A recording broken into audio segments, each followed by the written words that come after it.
中共给 AI 戴红箍，把 AI 变成洗脑机器。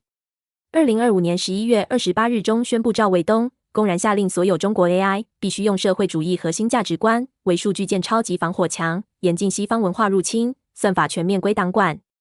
包括阿里、DeepSeek 在内的科技企业已率先配合执行。AI 内容开始明显向政治宣传与单一价值输出倾斜，原本应该提供多元观点的人工智慧，被改造成高度单向的资讯传声装置。在这样的体系下，语言被过滤，观点被框限，价值被预先设定，使用者所接触到的世界将越来越接近一个被预制好的认知空间。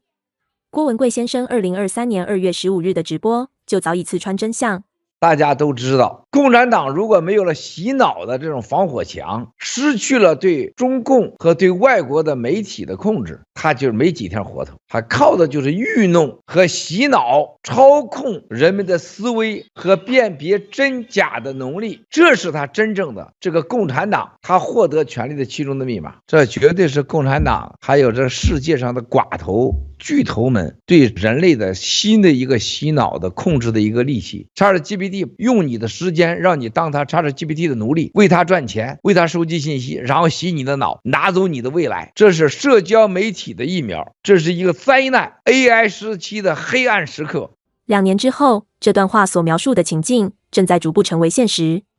当 AI 被正式纳入意识形态体系，它不再只是工具，而是成为国家及舆论工程的一部分。